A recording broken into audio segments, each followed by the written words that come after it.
हजरत बायज़ीद बुस्तामी रहमतुल्लाह ताला अलैह, उनके बगल में एक पड़ोसी था यहूदी, नॉन मुस्लिम कम्युनिटी का था। वो तिजारत करने जाने वाला था, उसकी बेगम के पेट में उसका बच्चा परवान चढ़ रहा था, कुछ दिन बाकी थे वज़े हमल को। तो यहूदी ने कोई महीना 1.5 महीने का सामान घर में लाके रख दिया और चला गया तिजारत करने के लिए। हालात कुछ ऐसे बने कि 6 महीने तक लौट कर नहीं आया। घर में 1 महीने का सामान जल्दी से खत्म हो गया। अब जब बच्चा पैदा हुआ तो रात रात भर रोए यहूदी का बच्चा। बायज़ीद बुस्तामी ने पूछा अपनी अहलिया से, जरा पड़ोस में जाके पूछ के आना क्या बात है, पड़ोसी में बच्चा कैसे रो रहा है। गई पूछ के तो मालूम हुआ कि शौहर गया है कमाने के लिए, धंधा करने के लिए, और जो सामान रख के गया हुआ था 1 महीने में खत्म हो गया है। 6 महीने हो गए हैं, घर में फाका कशी की नौबत है, तेल नहीं है चिराग जलाने के लिए, अंधेरे में हमारा बच्चा रोशनी नहीं पाता तो रोता है। हज़रत बायज़ीद बुस्तामी ने एक बोरी भर करके खाने पीने का सामान अपने घर में से रखा और बोरी बांधा और अपनी बेगम को बुलाया, साथ में लेके पड़ोसी के यहाँ गए। पड़ोसी के घर में सब सामान दे के आए, डाल करके पैसा दे करके आए, तेल और घी दे करके आए, और ये कह करके आए अपनी बीबी के जरिए से, अगर घट जाए तो फिर मुझे बता देना। ये आप करते रहे 6 महीना तक। 6 महीने के बाद यहूदी घर पे आया तो उसने अपनी बेगम से कहा, बेगम हमने तो 1 महीने का सामान रखा था, मगर हम ये देख रहे हैं 6 महीना गुजरने के बाद भी घर में किसी चीज कमी नहीं है, ये सामान कहाँ से आया। शौहरे नामदार, आप तो इतने ही सामान दे के गए थे, महीने भर में खत्म हो गया, फिर बच्चा पैदा हुआ, हालात इतने तंग दस्ती के हुए कि कुछ खाने को नहीं था। जो बाबा रहते ना पड़ोस में, इन्होंने बड़ी मदद करी है, ये सामान इतना इतना ला करके दिया और 5 महीने से यही हमको पाल रहे हैं। यहूदी आया हजरत बायज़ीद बुस्तामी के पास, कहा बाबा मैं मुसलमान तो नहीं हूं, आप मुसलमान हैं, मैं आपका दुश्मन हूं, यहूदी हूं मैं, लेकिन आपने हमारे साथ ये हुस्ने सुलूक क्यों किया। हमारे घर में 5 महीने तक आप सामान क्यों भेजते रहे हैं। तो हज़रत बायज़ीद बुस्तामी फरमाते हैं, हमारे नबी की तालीमात ये है, अपने पड़ोसी का ख्याल रखा करो। पड़ोसी चाहे हिंदू हो, चाहे मुस्लिम हो, चाहे सिख हो, ईसाई हो, किसी भी कास्ट का हो, पड़ोस दाहिनी तरफ भी 40 मकान, बाईं तरफ भी 40 मकान आपके पड़ोसी कहलाते हैं, तो इनका ख्याल रखा करो। तो तुम्हारा हमारा पड़ोस है, हमने इस बात का ध्यान रखा, बाकी और कोई बात नहीं है। तो उसने कहा यहूदी ने कि जब मोहम्मद की तालीमात का असर यह है कि इतने साल गुजरने के बाद भी उनकी उम्मत के लोगों के अंदर अपने पड़ोस के साथ हुस्ने सुलूक का जज्बा नबी के फरमान की रोशनी में यह है कि अपने दुश्मन के घर में 5 महीने से खाने पीने का सामान भेजता है, तो उस मोहम्मद का हाल क्या होगा जिसने इस जैसे बंदे को इस लायक बनाया है। कहा बाबा फरीद अपना हाथ, बायज़ीद बुस्तामी हाथ बढ़ाओ, मुझे पहले मुसलमान बनाओ, बाद में कोई काम हो। अल्हम्दुलिल्लाहि नहमदुहु व नुसल्ली व नुसल्लिमु अला रसूलिहिल करीम, अम्मा बाद, फ़ाऊज़ु बिल्लाहि मिनश शैतानिर रजीम, बिस्मिल्लाहिर रहमानिर रहीम, इन्ना अंज़लनाहु क़ुरआनन अरबिय्यन लअल्लकुम ताक़िलून, सदक़ल्लाहुल अज़ीम। उलमाए बावक़ार, दानिश्वराने कौम व मिल्लत, मद्दाहाने मुस्तफ़ा, तालिबाने उलूम नबविया, अइम्मे मसाजिद अहले सुन्नत, हाज़रीन बज़्म, इस्लाम की इफ़्फ़त माँ, पर्दा नशीन माँ और बहनों,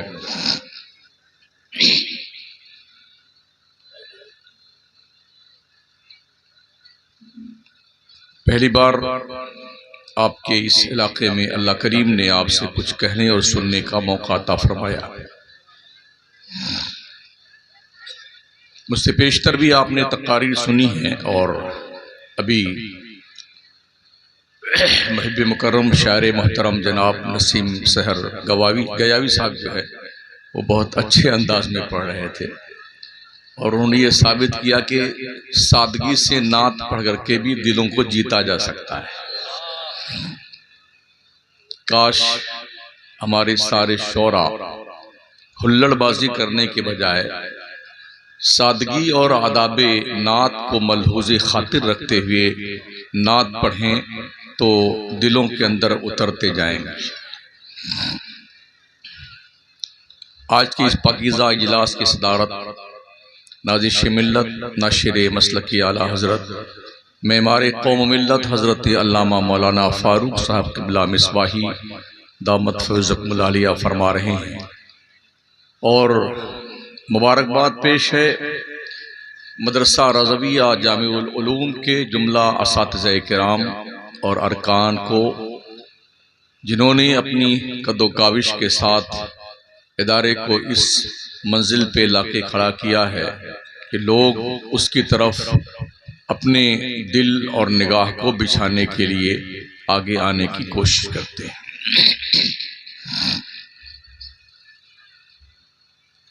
मोहम्मद वो किताबे कौन के तोगराए पेशानी, मोहम्मद वो हरीम कुद्स के शमे शबिस्तानी, तराशा जिनके नाखुन का हिलाले आसमां मंजिल, गौसाला जिनके तलवों का जुलाले आबे हैवानी, वो उम्मी जिनके आगे मोहर बरलब बुलबुल सिदरा, वो नातिक जिनके आगे अक्ल कुल तिफले दबिस्तानी। दुरूशी पढ़ी अल्लाह रब्बु मुहम्मदिन सल्लल्लाहु अलैहि वसल्लम नहनु इबादु मुहम्मदिन सल्लल्लाहु अलैहि वसल्लम।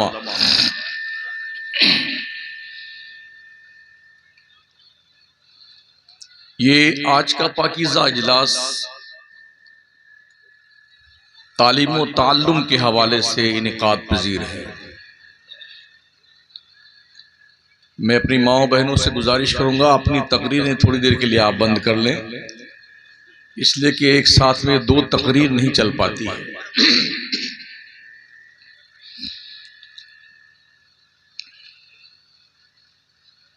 मदरसे का इजलास है, दस्तारबंदी का प्रोग्राम है। गालिबन हज़रत अल्लामा जुनैद साहब क़िबला की क़यादत में भागते भागते आपके दयारे मोहब्बत में पहुँचे हैं। कोशिश कर रहे हैं अल्लाह कुछ मुफीद और कारआमद बातें अपने कर्म से कहलवा ले। अल्लाह इरशाद फरमाता है, बेशक हमने कुरान अरबी में उतारा है ताकि तुम्हें अकल आ जाए। अक्लमंद वही है जिसे कुरान पढ़ना और समझना आता है। दावेदार तो बहुत है कि हम भी अक्लमंद हैं, मगर इतने दावा के बावजूद भी कोई गधे के सामने खड़ा हुआ है, कोई कुत्ते के सामने खड़ा हुआ है, कोई कॉकरोच को खुदा मान रहा है, कोई चूहे को माबूद मान रहा है, कोई बिल्ली को, कोई जमीन को, कोई आसमान को, कोई जानवर को, कोई पहाड़ को, कोई आग को, कोई दरिया को। अकल होती तो ये काम नहीं। तो रब ने कुरान अरबी में उतारा है ताकि तुम्हें अकल आ जाए। और वही अकल पाने के लिए मदरसा रज़विया जामिउल उलूम जैसे इदारे मार्ज़े वजूद में आए, ताकि दुनिया को अक्लमंद बनाया जाए। जब तक अक्ल नहीं आएगी रब की मारफत हासिल नहीं हो सकती है। इल्म और अक्ल ये दोनों जरूरी हैं, बल्कि यूं कहना चाहिए कि इल्म को हजम करने के लिए एक मन इल्म को हजम करने के लिए 10 मन अक्ल की जरूरत होती है। तो इसलिए हमें इल्म सीखने की जरूरत है। जब तक हम इल्म सीखते थे दुनिया पर हम हाकिम थे, और जब से हमने नाचना शुरू कर दिया दुनिया ने हमें नचाना शुरू कर दिया। काश हम फिर अपना भूला हुआ सबक वापस याद करना शुरू कर दें, ताकि दुनिया फिर हमारे कदमों के सामने झुकती हुई दिखाई पड़े। आज के 600 साल पहले पूरी दुनिया में इल्म सिर्फ मुसलमानों के पास था। पूरी दुनिया में कहीं इल्म नहीं था, सिर्फ मुसलमानों के पास था।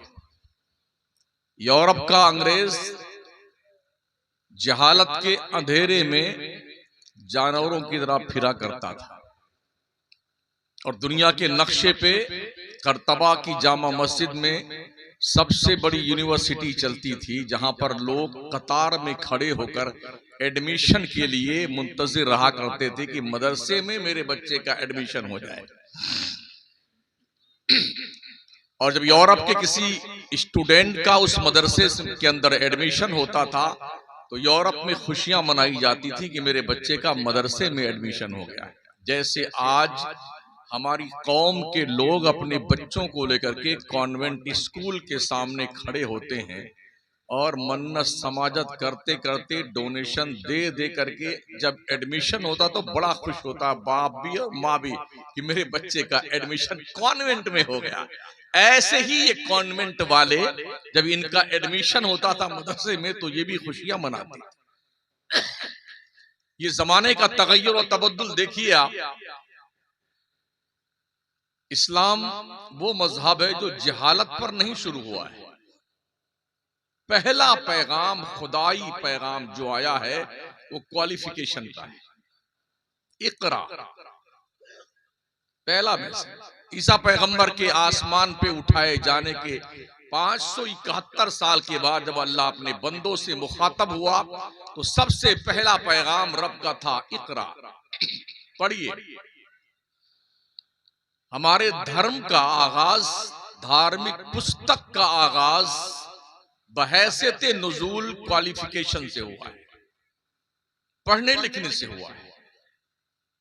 कितना बड़ा अलमिया है जिस कौम के मजहब की शुरुआत और मजहबी किताब की शुरुआत क्वालिफिकेशन से हुई है। वो कौम दुनिया के नक्शे पे बिलखुसूस भारत में 2% ग्रेजुएट है, 2%।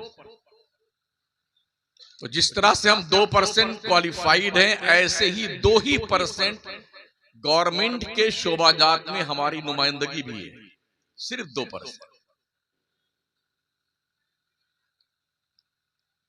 कुरान मुकद्दस को हमने पढ़ना छोड़ दिया, पढ़ते सिर्फ इसलिए कि कोई मर वर जाए तो उसको बख्शवा लिया जाए। अगर किसी का बाप मर जाए तो आएंगे पहले मौलाना के पास, हजरत हमारे अब्बा मर गए हैं और अभी कुरान खानी करवा दीजिए। मतलब पढ़ाई लिखाई जाए चूल्हे भाड़ में, अब्बा को पहले बख्शवाइए। अगर मौलाना ने ये कह दिया कि नहीं छुट्टी के टाइम कर देंगे तो धौंस देते हैं, आना चंदा लेने तो बताएं। ये हमारी कौम का अलमिया है, धौंस देते हैं। क्या कुरान मुर्दों की बख्शिश करवाने आया है? आइए कुरान से पूछे, कुरान तू क्यों आया है? अल्लाह इरशाद फरमाता, इन्ना हाज़ल कुरान यहदी लिल्लती हिया अक़वम। बेशक ये कुरान पूरी दुनिया की कमांडरी करने के लिए आया है, पूरी दुनिया की हिदायत के लिए आया है। हमने इसकी वैल्यू नहीं समझी कि कुरान की अजमत क्या है, इसका मकाम क्या है, इसका रुतबा क्या है। बस कोई मरा तो बख्शवाने के लिए चल पड़े। बख्शिश तो ये अल्लाह के करम पर मौकूफ है।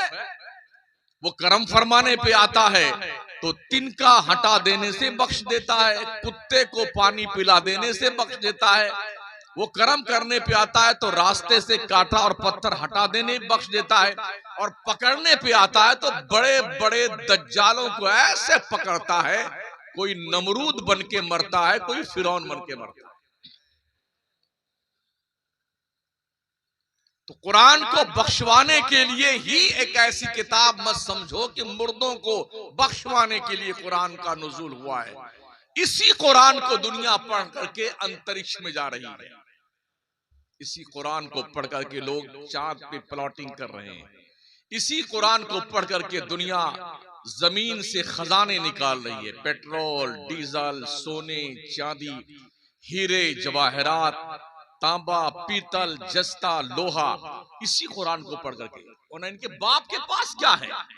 सब कुछ तो कुरान में है। वला रत्बिन वला याबिस इल्ला फी किताबिन मुबीन। खुश्की और तरी की सारी चीजें कुरान में मौजूद हैं। वो भी कंडीशन यूं है, तिबयानन लिकुल्लि शै, हर शय का क्लियर बयान कुरान में मौजूद है। कभी हम इस मकसद के लिए तो पढ़े कुरान को। हमारी कौम का आदमी 2 घंटा होटल पे पकौड़ा, समोसा, कचौड़ी, चाय ठूस ठूस करके तोंद पे हाथ फिराना तो ठीक समझता है, मगर किसी आलिम के पास बैठ करके आधा घंटा कुरान सीखना गवारा नहीं करता है। 10 मिनट बैठ के मसाइले दीनिया सीखना नहीं चाहता है। 2.5 अरब की तादाद में मुस्लिम कम्युनिटी के लोग दुनिया पे बसते हैं। 2.5 अरब, दुनिया का हर 5वां कैंडिडेट मुसलमान है। बावजूद इसके 313 बदर के मुजाहिदीन की औलाद 2.5 अरब की तादाद में है। इतनी बुज़दिल, इतनी जलील, इतनी रुस्वा और इतनी बेगैरती और बेशर्मी के हामिल बन चुके हम और आप कि कंडीशन ये है कि दुनिया हमें देख के शर्म महसूस करती। ये भी इंसान है ज़मीन के नक्शे पे। जरा अपने आप का जायजा लीजिए, सर्वे कीजिए। हमारा बच्चा कॉलेज यूनिवर्सिटी में पढ़ने जाता है, बिल्कुल पढ़ाइए अपने बच्चों को, स्कूल में भेजिए, कॉलेज में भेजिए, यूनिवर्सिटी में भेजिए, लेकिन पहले उसे दीन पढ़ा दीजिए, दीन। इसलिए कि आज की तारीख में कॉलेज और यूनिवर्सिटी में बच्चों को दीन नहीं सिखाया जाता है, दीन से बेजार कराया जाता है।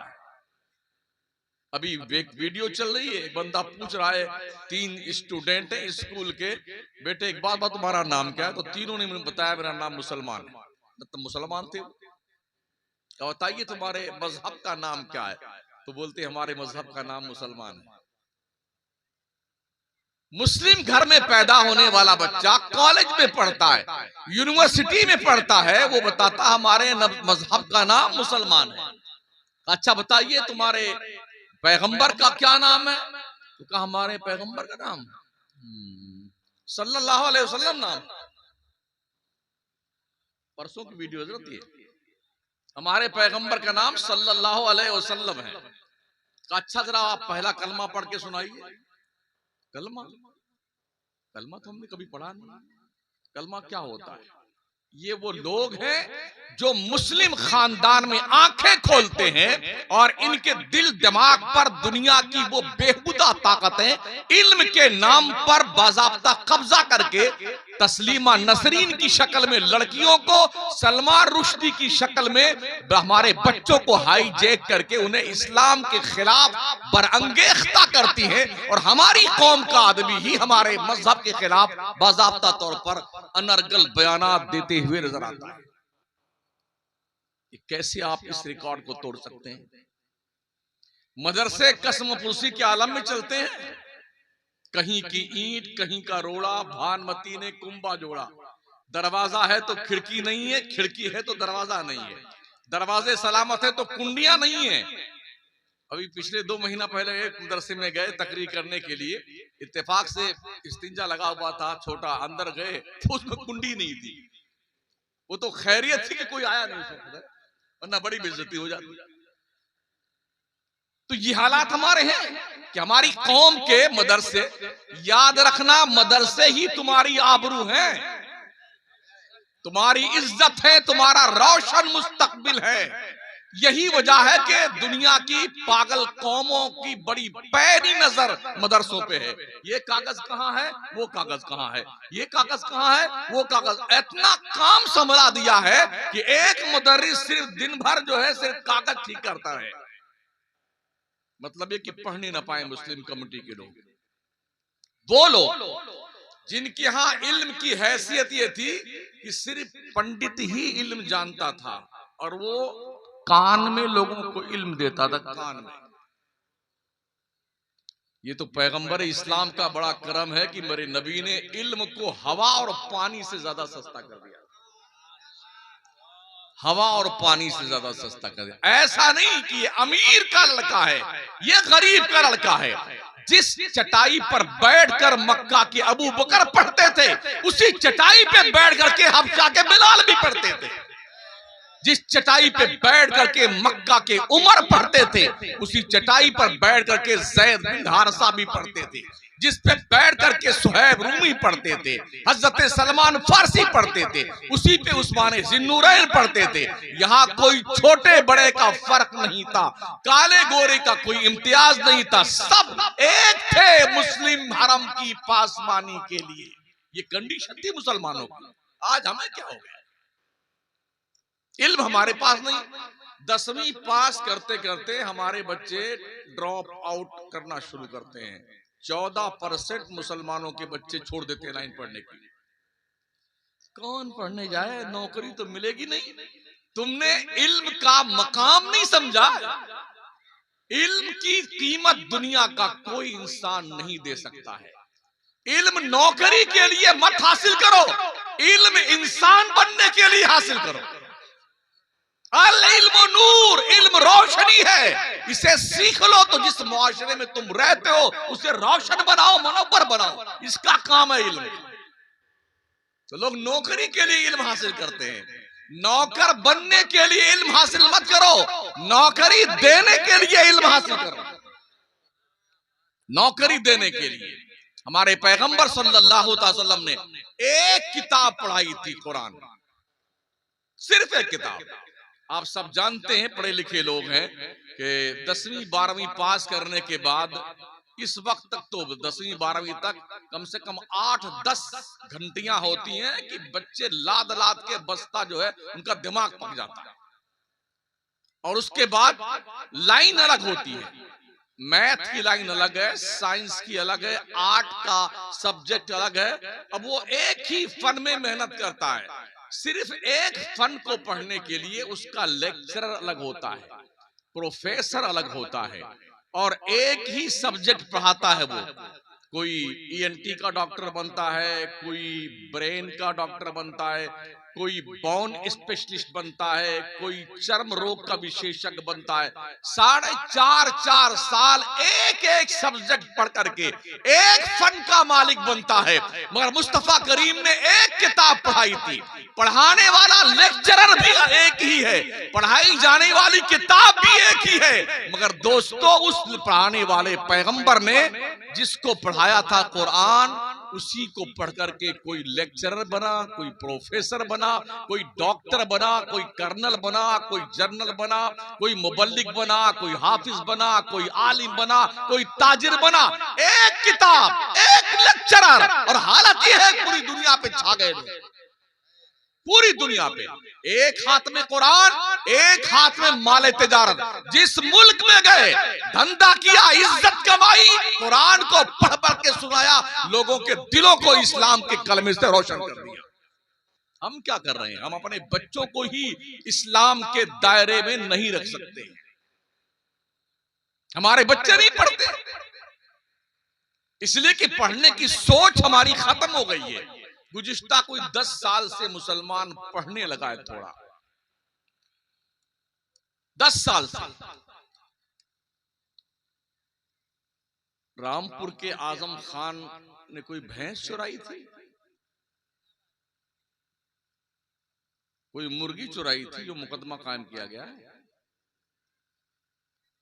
उस बंदे ने कौम मुस्लिम के लिए एक यूनिवर्सिटी बनाई थी, जिसका भुगतान उसका पूरा खानदान कर रहा है। इस्लाम दुश्मन ताकतें ये चाहती ही नहीं है कि मुस्लिम कम्युनिटी के बच्चे पढ़ लिख करके कामयाब बने और काबिल बने। यही वजह है, चाहे जैन यूनिवर्सिटी हो, चाहे हमदर्द यूनिवर्सिटी हो, चाहे जामिया मिल्लिया हो, चाहे मुस्लिम यूनिवर्सिटी हो, इन स्कूलों यूनिवर्सिटियों में गोलियां जानबूझ के चलवाई जाती हैं, फसादात करवाए जाते हैं, लाठियां भांजी जाती। दुनिया की उन फाशिस्ट ताकतों को ये पता है, यहीं से SC, ST, OBC माइनॉरिटीज के स्टूडेंट पढ़ करके ऑफिसर बनते हैं। इन दानिशगाहों को इतना बदनाम कर दो कि इस तरह के लोग पढ़ने के आने के लिए यहाँ से अपने आप को लेके भाग जाए। बच्चों को यहाँ हमेशा जंग होती है, लड़ाई होती है, झगड़ा होता है। लिहाजा मुसलमान और दूसरे छोटे तबका के लोगों को पढ़ने ना दिया जाए, ये प्लान दुनिया ने तैयार कर रखा है। हम पहले से सरेंडर बैठे हुए हैं, कौन पढ़ने जाएगा? बेटे बंबई चले जाओ, और वहां जाके कोई किसी होटल में प्लेट साफ करना, चाय बेचना बाहर जा करके, एक पान की ढाबली अपने गले में लटका लेना, उसी में पान बेचते फिरते रहना। और जब आने लगते हैं ना तो 8 लाठी लेके आते हैं, 10 छतरियां होती हैं और शक्कर वाला बोरा नहीं होता उसमें भर करके सामान लाते हैं। एक वेटिंग लिस्ट, एक टिकट कन्फर्म है और 3 वेटिंग लिस्ट उसके साथ में। नहीं देखा है? हम जब ट्रेनों में सफर करते हैं तो ये हालात हम देखते हैं। संडास में भी आराम फरमा होते हैं जैसे शायद ये ऐसी रूम में बैठे हुए हैं। ये भी इत्तेफाक हुआ बड़ी मुश्किल से। अगर आदमी ये कोशिश करे यार पेशाब कैसे करें जाकर के, वहां एक साहब हमारे उस्ताद हैं, वो गए, कहा बेटे थोड़ा बाहर निकल जाओ, कहा नहीं हम इधर मुंह कर लेते हैं, आप कर लीजिए। ये हालात था। बेतहाशा जनता भागती जा रही, लुधियाना, कलकत्ता और जनाब दिल्ली, चेन्नई, मुंबई। क्यों ये हालात क्यों है? हम क्यों नहीं पढ़ते हैं यार? बच्चों को क्यों नहीं पढ़ाते? हम क्वालिफाइड क्यों नहीं बनाते हैं? अपने मदरसों को इस बात में सक्षम क्यों नहीं करते हैं? हमारे बच्चे जो मदरसे में पढ़ते हैं कम से कम आलिम बनते बनते 12वीं पास करके निकलना चाहिए। ये जिम्मेदारी हमारी बिरादरी की बनती है। ऐसा ना हो कि जहां सामने खड़े हो कि भाई साहब वो जय जय बस कौन सी जाएगी, और उनके सामने से निकल गई कि लिखा हुआ था कि ये जय जय जाएगी। ऐसे कितने मौलाना को हमने देखा है जिनको बैंक में जाने के बाद अपना फार्म भरना नहीं आता, और यूं इल्म के कोहे हिमालय, इल्म के आफताबो महताब, अल्लाह में देहर मुफ्ती साहब किबला माशाअल्लाह अदाम अल्लाह ताला ज़िल्लुला रूसुल मुस्लिमीन। हालत ये है उन्हें यही नहीं पता कि पैसा निकालना तो फार्म कैसे भरा जाए। ये यतीमी क्यों है? ये गुर्बत क्यों है? जो शख्स अल्लाह की पाकीज़ा किताब कुरान की तशरीहात करके दिलों को मुनव्वर कर सकता है, कौन सी दुनिया की तालीम है जो मुसलमान के सामने बहुत अहमियत रखती है? जो बच्चा कुरान के 30 पारे अपने सीने में उतार सकता है, दुनिया का कोई इल्म उसके सामने वैल्यू नहीं रखता है। हमारे बच्चे बड़े जीनियस हैं, बहुत ही माइंडेड हैं। महज डायरेक्शन की जरूरत है कि तुम्हें इस तरफ जाना है, तुम्हें इस तरह से इल्म हासिल करना है। कुरान क्या है? लौ अंज़लना हाज़ल कुरान अला जबलिन लराइता खाशिअम मुतसद्दिअम मिन खशयतिल्लाह। बड़ी इंपॉर्टेंट किताब है ये, लेकिन अल्लाह फरमाता वलक़द यस्सरनल कुरान लिज़्ज़िक्रि फ़हल मिन मुद्दकिर। मैंने कुरान को याद करने के लिए आसान बना दिया है, कोई जो कुरान को याद करे?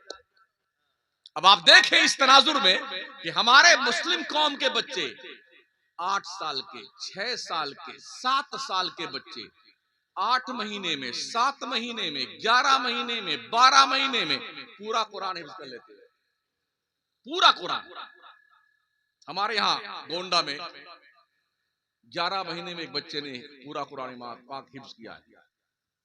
कल जलसा उसका है, दस्तारबंदी। 11 महीने में, और है कितना बड़ा? 11 साल का, एकदम दुबला पतला।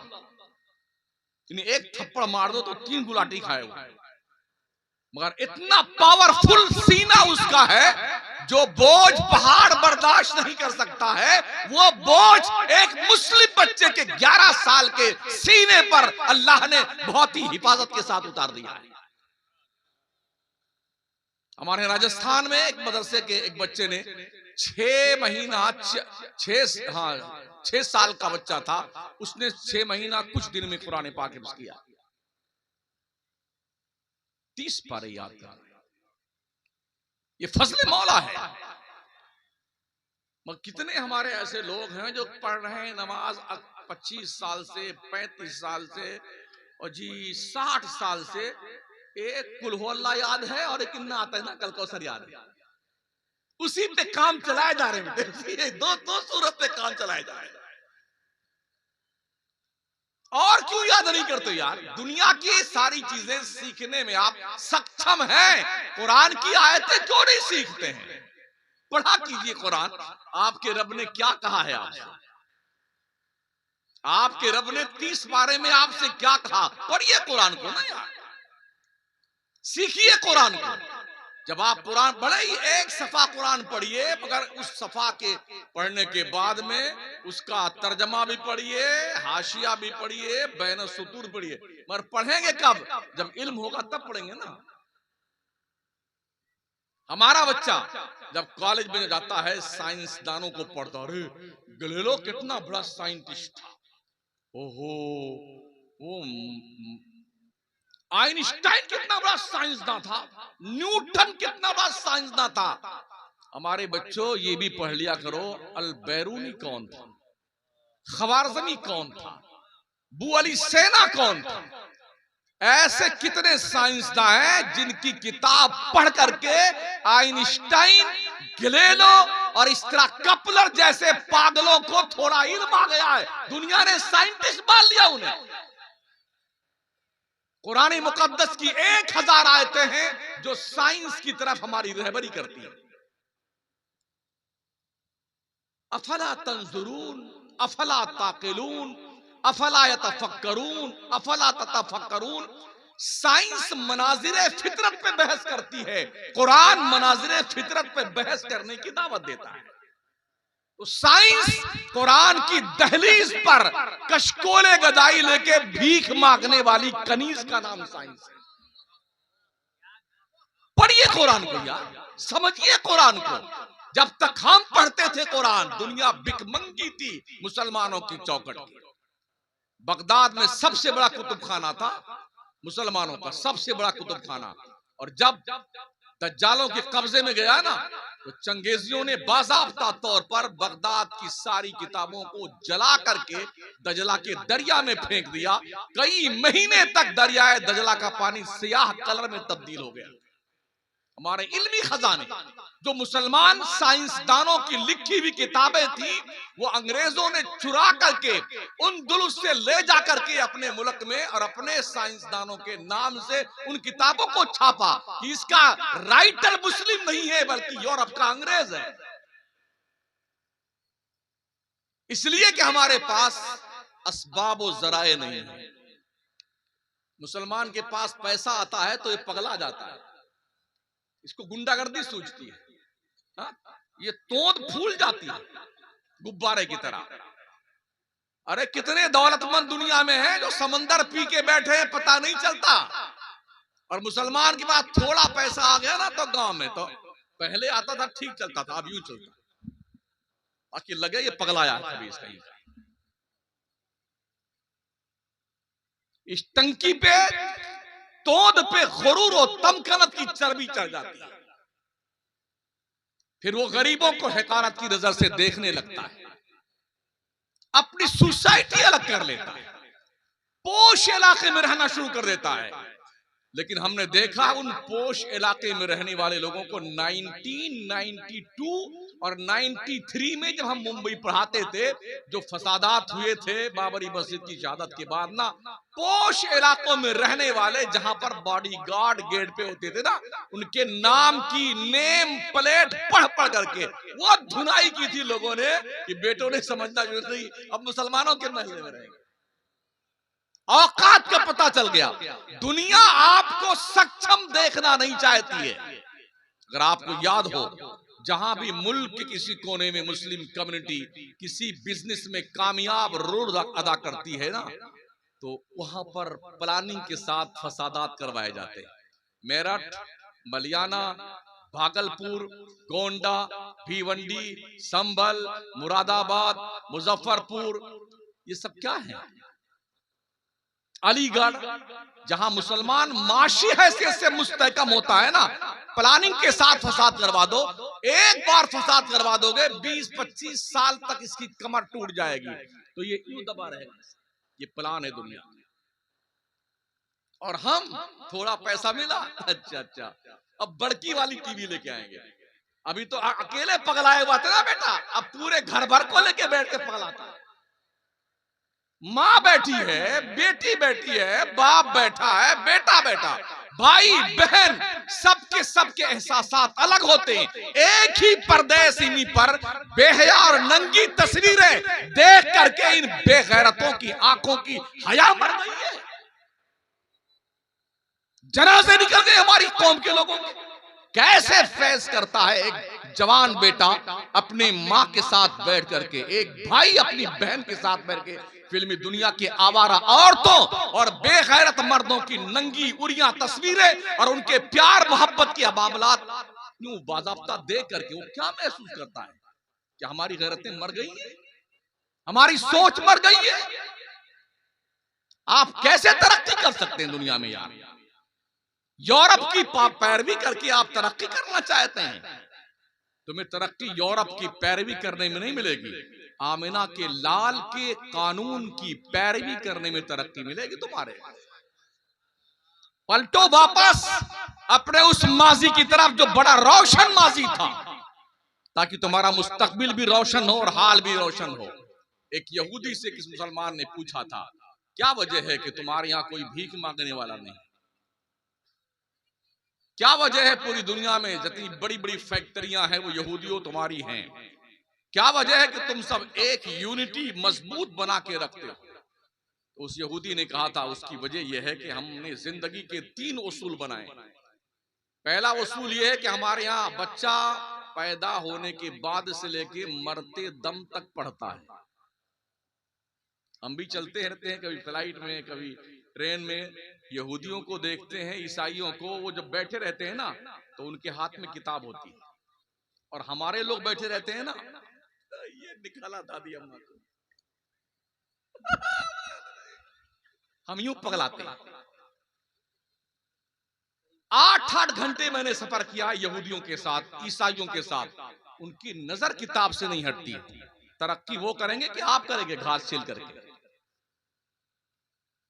8-8 घंटे पढ़ते हैं, वो ये नहीं देखता सामने बैठा हुआ कौन है, किताब पे नजर। तो मैंने इस जाब्ते के तहत कि हमारी कौम जो है पैदाइश से लेके मौत तक पढ़ती है, और हमने, उस यहूदी ने कहा, हमने ये तालीम तुम्हारे पैगंबर हजरत मोहम्मद मुस्तफा से सीखी है। तुम्हारे नबी ने कहा, उतलुबुल इल्मा मिनल महदी इलल लहद, माँ की गोद से कब्र में पहुंचने तक इल्म हासिल करो। हम इसी पे अमल पैरा है। दूसरा, हम हमारे बच्चों को बिजनेस सिखाते हैं।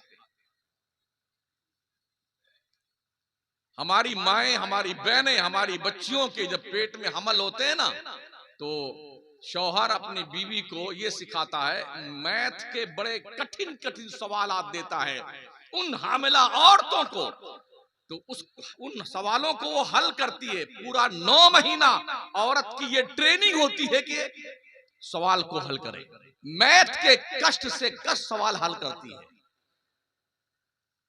इस पीरियड में जो बच्चे माँ के पेट में होते हैं ना, वो बच्चे माइंडेड बनते हैं। आज तो साइंस ने इस बात को वेरीफाई कर दिया है, माओ के किरदार का असर परवान चढ़ने वाले पेट में बच्चों की तबीयतों पे मुरत्तब होता है। यूं यकीन नहीं आता है तो बगदाद के दूल्हा गौसे पाक तक चलिए ना, माँ के पेट से 18 पारे हाफिज कैसे बन के पैदा। बख्तियार काकी दरबार में चलो ना दिल्ली, 14 पारा का हाफिज बनके बख्तियार काकी कैसे पैदा हुए थे? माँ तिलावत करती थी, बेटा पेट में सुन सुन करके कुरान याद करता था। अब इस तनाजुर में आप देखिए, अगर माँ कुरान की हाफिजा हो तो पेट में परवान चढ़ते चढ़ते बच्चे हाफिजे कुरान बन जाते हैं। अगर माँ फिल्म देखती है तो, माँ गाने गाने वाली हो, फिल्मी तस्वीरें देखने वाली हो, नंगी तस्वीरें देखने वाली हो, तो यही असर तबीयतों पे मुरत्तब होगा जो बच्चा पेट में परवान चढ़ता है। इसको हम यूं भी वेरीफाई कर दें आपके सामने। बच्चा पैदा होने के बाद अभी 6 महीने का हुआ, 8 महीने का हुआ, बिठा दीजिए और म्यूजिक लगा दीजिए। आप गौर से देखिए, वो 6-7 महीने का बच्चा यूं यूं करता है। ये देखा मैं करंट इश्यूज पे गुफ्तगू करने का आदी हूं। वो 6-7 महीने का बच्चा, उसे क्या पता ये क्या है। मतलब ये कि जो माओ ने अय्यामे हमल में किरदार अपनाया है, उसकी तस्वीर बाज़ाब्ता उसके बच्चे की शक्ल मौजूद होती है। ये हालात हमारे बच्चों के हैं। तो कहता है कि हमारी औरतें जो है इस पीरियड में बहुत ही माइंडेड बन जाती हैं। माइंडेड, और फिर हमारे बच्चे जब पढ़ते ना तो हम 22 साल तक कोई यहूदी का बच्चा मोबाइल चलाने का हक नहीं रखता है। सुन रहे हो सारण के इलाके के लोगों, सुन रहे हो 22 साल तक यहूदी बच्चे और बच्चियां मोबाइल नहीं चला सकते हैं। हमारे यहाँ 6-7 महीने का बच्चा हो गया, बहुत रो रहा है तो माँ को पता है मोबाइल चालू, ओह कार्टून दिया उसको, अच्छा वो भी देखिए जैसे पकड़ता एकदम रेडी, जो आंसू का कतरा जहां तक पहुंचा होता था वहीं रुक जाता है। ये मुशाहदा बता रहा हूं मैं आपको। बच्चे को ये लगन नहीं, ये लत कहां से लगी? मां के पेट से लगी। तो वो कहता है कि हमारी औरतें जो है ना अय्यामी हमल में बहुत ज्यादा माइंडेड बन जाती हैं। फिर हमारे बच्चों को हम पढ़ाते हैं और पढ़ाई में हम समझौता नहीं करते हैं।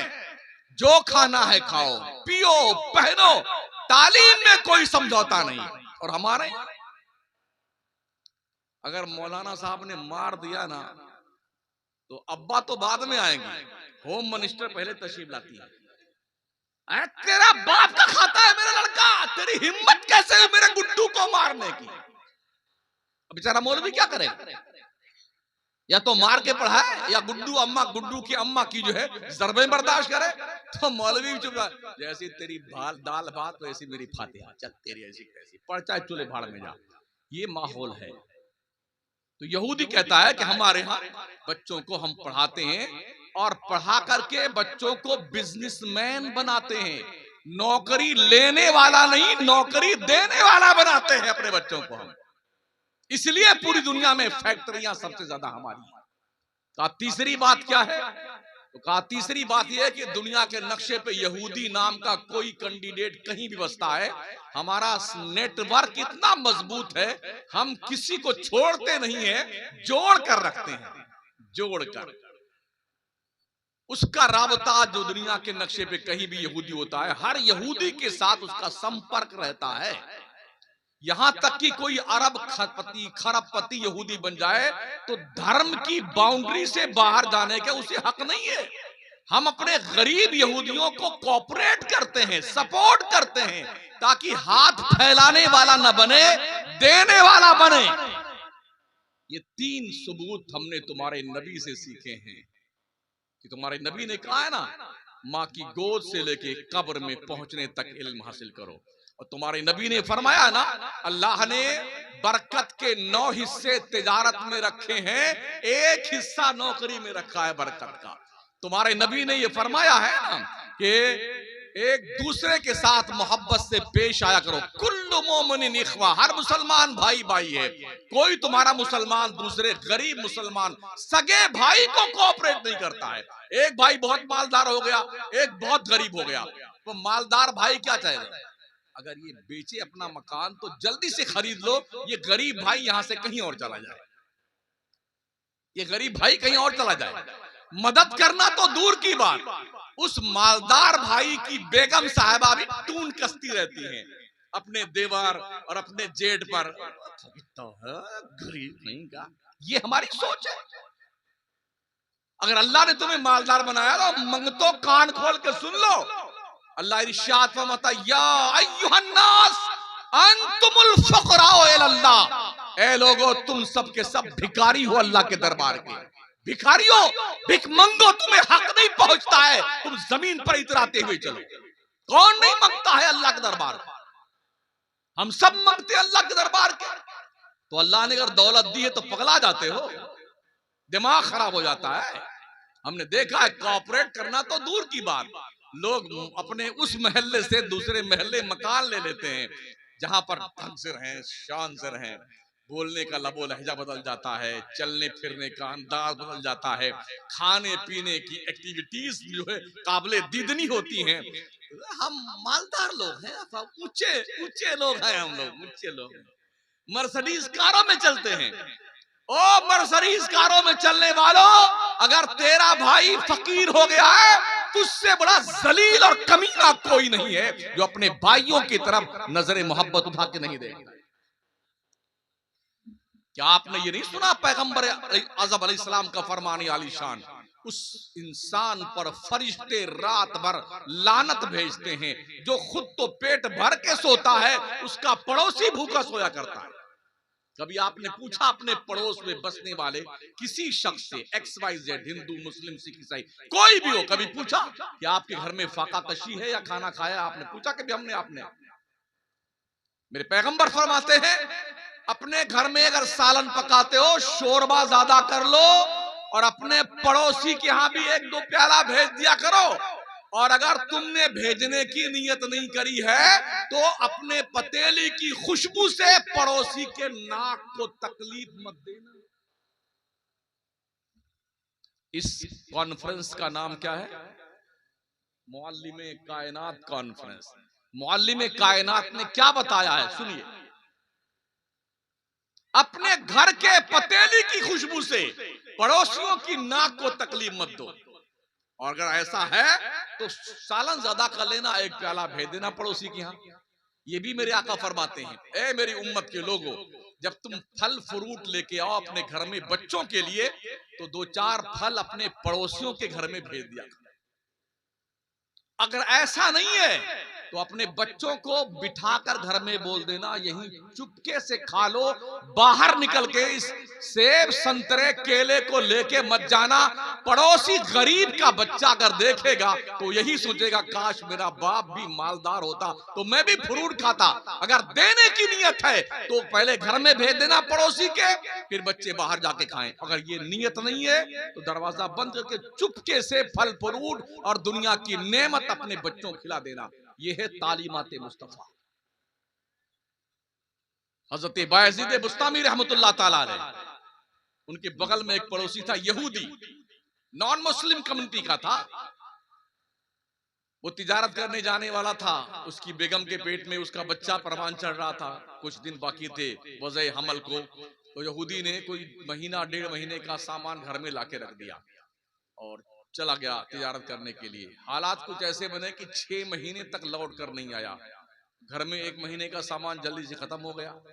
अब जब बच्चा पैदा हुआ तो रात रात भर रोए यहूदी का बच्चा। बायजीद बुस्तामी ने पूछा अपनी अहलिया से, जरा पड़ोस में जाके पूछ के आना क्या बात है, पड़ोसी में बच्चा कैसे रो रहा है। गई पूछ के तो मालूम हुआ कि शौहर गया है कमाने के लिए, धंधा करने के लिए, और जो सामान रख के गया हुआ था 1 महीने में खत्म हो गया है। 6 महीने हो गए हैं, घर में फाका कशी की नौबत है, तेल नहीं है चिराग जलाने के लिए, अंधेरे में हमारा बच्चा रोशनी नहीं पाता तो रोता है।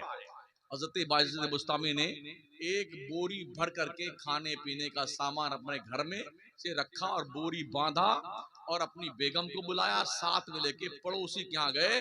पड़ोसी के घर में सब सामान दे के आए, डाल करके पैसा दे करके आए, तेल और घी दे करके आए, और ये कह करके आए अपनी बीबी के जरिए से, अगर घट जाए तो फिर मुझे बता देना। ये आप करते रहे 6 महीना तक। 6 महीने के बाद यहूदी घर पे आया तो उसने अपनी बेगम से कहा, बेगम हमने तो 1 महीने का सामान रखा था, मगर हम ये देख रहे हैं 6 महीना गुजरने के बाद भी घर में किसी चीज कमी नहीं है, ये सामान कहाँ से आया? शौहरे नामदार, आप तो इतने ही सामान दे के गए थे, महीने भर में खत्म हो गया, फिर बच्चा पैदा हुआ, हालात इतने तंग दस्ती के हुए कि कुछ खाने को नहीं था। जो बाबा रहते ना पड़ोस में, इन्होंने बड़ी मदद करी है, ये सामान इतना इतना ला करके दिया और 5 महीने से यही हमको पाल रहे हैं। यहूदी आया हजरत बायजीद बुस्तामी के पास, कहा बाबा मैं मुसलमान तो नहीं हूं, आप मुसलमान हैं, मैं आपका दुश्मन हूं, यहूदी हूं मैं, लेकिन आपने हमारे साथ ये हुस्ने सुलूक क्यों किया? हमारे घर में 5 महीने तक आप सामान क्यों भेजते रहे हैं? तो हजरत बायजीद बुस्तामी फरमाते हैं, हमारे नबी की तालीमात ये है, अपने पड़ोसी का ख्याल रखा करो। पड़ोसी चाहे हिंदू हो, चाहे मुस्लिम हो, चाहे सिख हो, ईसाई हो, किसी भी कास्ट का हो, पड़ोस दाहिनी तरफ भी 40 मकान, बाईं तरफ भी 40 मकान आपके पड़ोसी कहलाते हैं, तो इनका ख्याल रखा करो। तो तुम्हारा हमारा पड़ोस है, हमने इस बात का ध्यान रखा, बाकी और कोई बात नहीं है। तो उसने कहा यहूदी ने कि जब मोहम्मद की तालीमात का असर यह है कि इतने साल गुजरने के बाद भी उनकी उम्मत के लोगों के अंदर अपने पड़ोस के साथ हुस्ने सुलूक का जज्बा नबी के फरमान की रोशनी में यह है कि अपने दुश्मन के घर में 5 महीने से खाने पीने का सामान भेजता है, तो उस मोहम्मद का हाल क्या होगा जिसने इस जैसे बंदे को इस लायक बनाया है। कहा बाबा फरीद अपना हाथ बायजीद बुस्तामी हाथ बढ़ाओ, मुझे पहले मुसलमान बनाओ, बाद में कोई काम हो। किरदार था। आज हमारे किरदार इतने घटिया है ना, लोग मुसलमान बनना चाहते हैं मगर हमें देखते हैं तो बुदक जाते हैं। जिन दिनों में दुबई गया हुआ था, एक पाकिस्तानी आलिम से मुलाकात हुई 1995 में। वो अपना एक वाकया बता रहे थे कि मैं यूरोप गया, एक नया नया मुसलमान हुआ था, ईसाई। तो फरमाते मुझे तजस्सुस था कि मैं उससे पूछूं तुमको किस चीज ने इम्प्रेस किया मुसलमान होने के लिए। तो मुलाकात हुई, दुआ सलाम के बाद आपने पूछा क्या बात है, आप मुसलमान क्यों हुए? किसी ने कुछ लालच दिया आपको? कहा नहीं। किसी का दबाव आप पर आया? कहा नहीं। प्रेशर किसी का? कुछ भी नहीं। क्यों हुए? कहा मैं एक जमाने से इस्लाम का मुताला करता था, मैंने तकाबुल अदियान पर बहुत रिसर्च किया, मैंने ये फैसला किया इस्लाम मजहब ही सच्चा है, फिर मैं मुसलमान हो गया, इसलिए मैं मुसलमान हो गया। साथ ही साथ उसने कहा I am very lucky Maulana, I am accept to Islam before meeting any Muslims. मौलाना मैं बहुत खुशकिस्मत हूं कि मैं मुसलमान पहले हुआ, मुसलमानों से मुलाकात बाद में की, वरना किताब पढ़ के मुझे इस्लाम की सच्चाई का यकीन तो हुआ था, मुसलमान को देखकर कभी यकीन नहीं होता। जिस मजहब को ये मानता है वो मजहब सच्चा हो सकता है? तो आज दुनिया इस्लाम को सच्चा मानती है, हमारा घिनौना किरदार देखती है, बुदक जाती है। अभी फीफा वर्ल्ड कप हुआ कतर में, शायद 6-7 महीने हुए, तकरीबन 1200 से लेके 1400 हिंदू, सिख और ईसाई लोगों ने इस्लाम कबूल किया। 12 से 1400 लोग। किसने मजबूर किया? आप पगलाए, हमारे हिंदुस्तान में कितने पागल बड़े फिरते, अरे लव जिहाद, जबरदस्ती का इस्लाम, धर्म परिवर्तन, बेहूदो इस्लाम का खुदा, दुनिया का खुदा, इस्लाम का पैगंबर उस मुसलमान को मुसलमान ही नहीं मानते जिसे जबरदस्ती मुसलमान बनाया जाए। ला इकराहा फिद्दीन, दीन में कोई जबरदस्ती नहीं। इस्लाम दिलों को इंप्रेस करता है, इस्लाम सच्चाई का मजहब है, इस्लाम हक्कानियत का मजहब है। और मैं अर्ज करूंगा आपसे, इस्लाम की हक्कानियत इससे बढ़कर क्या होगी? ब्रायन लारा, मोहम्मद अली किले और माइकल जैक्सन, आधा तीतर आधा बटेर जी, Mike Tyson, Sunita William, mister Bean, किसने कहा था मुसलमान हो जाओ? किसी ने मारा वारा था इनको, दौड़ाया था तलवार लेकर के? जी नहीं। दुनिया को पढ़ने लिखने के बाद काबिलियत के नुक्ते कमाल पे पहुंचने दो, इनके बाप को इस्लाम का कलमा पढ़ना पड़ेगा।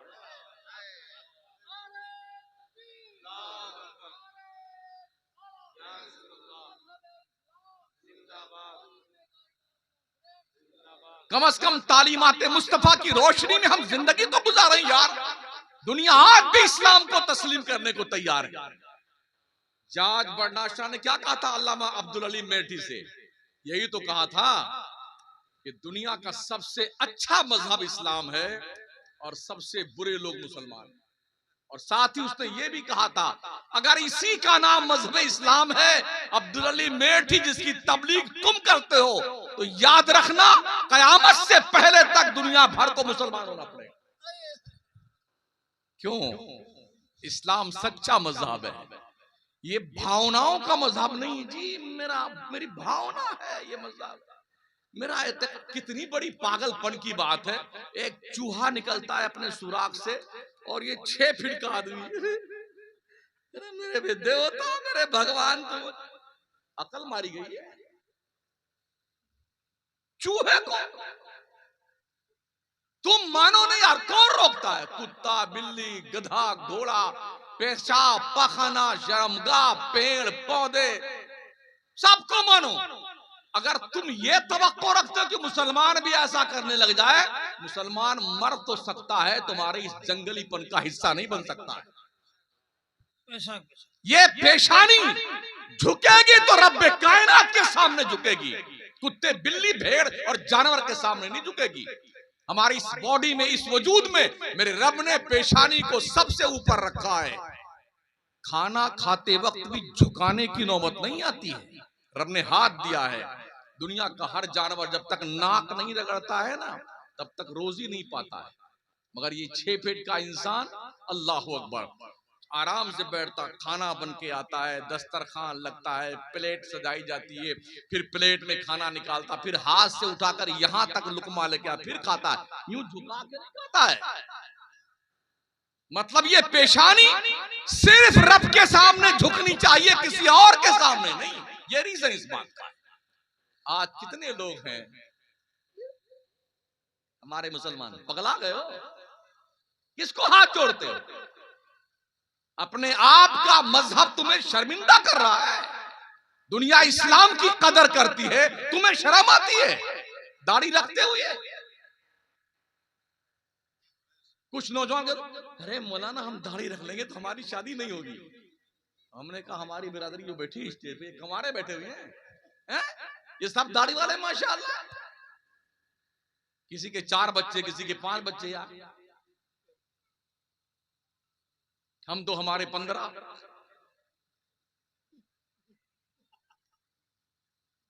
लोग इससे ही परेशान हैं। हाँ, तो अर्ज करने का मतलब ये है, लोग डर के मारे दाढ़ी देखते हैं। अच्छा, हम लोग तो लाइसेंस रखते हैं माशाअल्लाह, ऊपर टोपी है, नीचे दाढ़ी है, कुर्ता पजामा भी ठाट। अभी 4-5 दिन पहले जब फ्लाइट में बैठा तो 2 पगले थे, तो हम जो आगे निकल गए अपनी सीट से, तो पीछे क्या बोलता कि पाकिस्तानी लोग कहां जा रहे हैं? बोलिए बोलिए, जिन पागलों ने इस देश को बेचने में कोई कसर नहीं छोड़ी है, वो हमको कह रहे हैं पाकिस्तानी लोग हैं। हम मुसलमानों ने जो कुर्बानियां दी हैं ना इस देश के लिए, किसी के बाप ने नहीं दिए हैं। और इस कुर्बानी में इन मदरसों का सबसे अहम रोल रहा है। जिन लोगों को फतवे से बड़ी चिड़े, फतवाबाज मुल्ला बेटे, अगर फतवे ना दिए गए होते ना फजले हक खैराबादी की तरफ से, तेरा बाप भी इस भारत में आजादी की सुबह नहीं देख सकता। ये फतवा अल्लामा फजले हक खैराबादी ने दिया, जो डॉक्टर नहीं थे, लेक्चरर नहीं थे, प्रोफेसर नहीं थे, मदरसे के मुदर्रिस थे, मस्जिद के इमाम थे, अल्लाह रसूल की बात करने वाले थे, मौलाना थे। उन्होंने फतवा दिया था। खुद तो काला पानी की सजा भुगतने के लिए तैयार हो गए, मगर देश की आजादी में जो सबसे ज्यादा योगदान था वो मदरसा में पढ़ने वाले बच्चों का। दिल्ली की सरहद से लेके लाहौर तक शेर शाह सोरी रोड पर तकरीबन 57,000 उलमाए अहले सुन्नत को अंग्रेजों ने पेड़ों पे लटका कर सूली दी थी। इसमें कोई वहाबी नहीं था, कोई देवबंदी नहीं था, सब सुन्नी उलमा थे। जिस तरह से ये बदमाश गुंडे जो आज काबिज मुल्क पर ना, ये चमचागिरी और अंग्रेजों के जूते सीधे करते थे ना, ऐसे ही वहाबी भी चमचागिरी करता है। मौलवी इस्माइल दहलवी ने कलकत्ता में तकरीर की थी, ऐसी रू रियायत वाली हुकूमत बरतानिया से जिहाद करना कैसे जायज हो सकता है? बल्कि मुसलमानों पे फर्ज है, अगर कोई बरतानिया की हुकूमत पर अटैक करे तो बरतानिया की हुकूमत के साथ मिल करके उसका मुकाबला करें। इन बुद्धुओं ने अब चोला बदल लिया है, अपने मौलवियों का नाम, ये हिंदुस्तान की आजादी के हीरो हैं। अबे झूठो, हिंदुस्तान की आजादी का हीरो अल्लामा फजल हक खैराबादी है, आला हजरत के दादा मोहतरम इमाम रजा अली खान है, अल्लामा काफी है, अल्लामा शहीदी है, उलमा अहले सुन्नत है। तुम्हारे ये पागल मुल्ले नहीं है, इन्होंने चमचागिरी की हुकूमत की। मदरसों का बड़ा अहम किरदार है इस देश को बचाने के लिए, इसलिए अपनी हलाल कमाई को मदरसों में दिया करो, अपने पैसों से मदरसों की मदद किया करो। यूं भी जो बेचारे मदरसे सरकारी नहीं हैं, कितने कम तनख्वाह में लोग पढ़ाते हैं, और हमारा वो बच्चा मदरसे में पढ़ने आता है जो मंद बुद्धि का होता है। हजरत कहीं नहीं चलता जो बच्चा ना, एकदम अपाहिज, वो पढ़ने आता है स्कूल छोड़ करके मदरसे। मौलाना साहब हजरत इसको यही डाल लीजिए, ये सामान कहीं नहीं चला, इसको यही डाल लीजिए आप। फिर भी करम देखिए इन उलमा का, उस मंद बुद्धि के दिल पर 30 पारे की तहरीर लिख देते हैं। वाह वाह, जो माल सुभान कहीं नहीं चलता। क्या ये अलमिया नहीं है? जो बच्चा डॉक्टर बन रहा है, इंजीनियर बन रहा है, लॉयर बन रहा है, माँ उस बच्चे के लिए 4 बजे उठती है सुबह, पराठा बनाना, आमलेट बनाना, चॉकलेट खरीद के रखे रहना, टिफिन सजाना, सजाना, संवारना, नहलाना, धुलाना, काजल लगाना, सुरमा लगाना, टाई पहनाना, बढ़िया से अप टू डेट बना करके पैसा भी रख देना, बेटे हाँ, इसको खा लेना, ये टॉफी तो खा लेना, पैसे भी खर्च कर लेना। अब जब वो सजा के तैयार करती है तब वो गुड्डू के पापा को जगाती, अरे उठिए ना, उठिए ना, टाइम हो गया स्कूल का। वो मियाँ जी ऐसे मसलते उठते, मोटरसाइकिल आधी नींद में स्टार्ट किया ब्रर से, यूं। वो बच्चा जो मदरसे में जाता है, अम्मा ने कभी पराठा नहीं बनाया उसके लिए, मुशाहदा बयान करो, कोई टिफिन नहीं। ये सन्नर कुरान का 3 बरस पहले का फट गया, 3 बाद का लिए भागा जा रहा बेचारा। बनियाइन फटी फटी है, टोपी है तो है, नहीं है तो सुभान अल्लाह, पिजामा पड़ा हुआ है, चड्डी पहने भागा हुआ आ रहा है। ये दोनों नली यहां तक तशरीफ ले आती बहते बहते, कभी कभी जबान फिर जाती है चाट पोज के अंदर, और कभी कभी पूरा आरा रोड बन जाता है। अम्मा पढ़ने चला जा। ये है, ये किरदार उन बच्चों के लिए है जो अल्लाह की पाकीज़ा किताब कुरान पढ़ने आते हैं। ओ बापो और माओ कान खोल के सुन लो, तुम मरने लगोगे ना, तुम्हारा डॉक्टर कहीं गुर्दा चोरी कर रहा होगा, तुम्हारा लॉयर कहीं काली काली कोट पहन के, काली काली टाई लगा के, काला काला कलम लेके काला काला काम कर रहा होगा, तुम्हारा इंजीनियर कहीं फर्जी दस्तखत बना करके कोई पुल का प्रोजेक्ट पास कर रहा होगा, और तुम मरने लगेगा ना, और माँ तुम मरने लगोगी और तुम्हारी रूह यहाँ हट गया। अल्लाह बता कल्ला इज़ा बलगति तराकी वकीला मन राक वज़न्ना अन्नहुल फिराक वल्तफ़ति साक़ु बिस्साक़ इला रब्बिका यौम इज़िल मसाक़। हाँ हाँ, जब जान गले में अटक जाए। अम्मा, ओ अबू, जब जान गले में अटकी तो क्या, अरे किसी आप जी को यासीन पढ़ने वाले को बुलाइए ना, कुछ झाड़ फूंक करने वाले। तो ये सारे तेरे डॉक्टर, लॉयर, इंजीनियर, फटीचर कहाँ पड़े होंगे? वही लंगड़ा बच्चा, वही एक आंख छोटी एक बड़ी वाला, चड्डी फटी फटी, कुर्ता फटा फटा, दोनों नली चालू चालू, वही कुरान लेके बैठेगा यासीन। अल्लाह, ये मेरा अब्बा, ये मेरी अम्मी जान, मौला अगर इसके इंतकाल का वक्त करीब आया आसानी से रूह निकाल दे, अगर नहीं आया मौला तो इसे शिफा दे दे। कौन करेगा ये? मदरसे में पढ़ने वाला बच्चा। उस बच्चे के साथ आपका ये दुर्व्यवहार है। कोई चॉकलेट नहीं, कोई टॉफी नहीं। कदर करो, कदर करो अपने बच्चों की। अपने बच्चों को पहले ढंग का मुसलमान बनाओ, ढंग का, बाद में कुछ बनाना। तो मैं वो अर्ज कर रहा था ना कि यहूदी ने क्या, हमने ये तीनों दस्तूर तुम्हारे नबी से सीखे, हमने नौकरी के लिए कभी कुछ किया ही नहीं है, और तुम लोग क्या करते हो? नौकरी के लिए तो तुम नौकर बन के रहते हो। ये हमारे पास दिमाग आने की जरूरत है। हमारे नबी जब पहला मदरसा खोले थे दार अरकम में, दारुल दार अरकम मक्के शरीफ में, उसके पहले मुदर्रिस का नाम मोहम्मदुर रसूलुल्लाह और पहले मुहतमिम का नाम हजरत अबू बकर सिद्दीक। छुप छुप के लोग पढ़ते थे। जब मदीना हिजरत करके आए तो सहाबा को तिजारत भी करनी थी, इल्म भी सीखना था।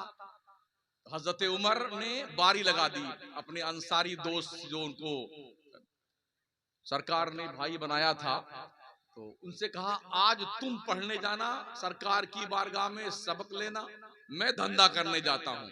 मैं जो कमाऊंगा आधा तुम्हें दूंगा, आधा मैं लूंगा, और तुम जो सीखना शाम को जब मैं कमा के आऊं वो मुझे सिखा देना।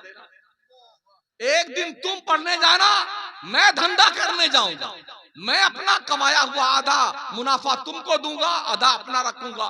तुम जो पढ़ के सीखोगे मुझे सिखाओगे, और एक दिन मैं पढ़ने जाऊंगा, तुम कमाने जाना, फिर हम अपना जो सीखा हुआ सबक होगा वो तुम्हें सिखाएंगे, तुमने जो कमाया होगा वो आधा हमें दे देना।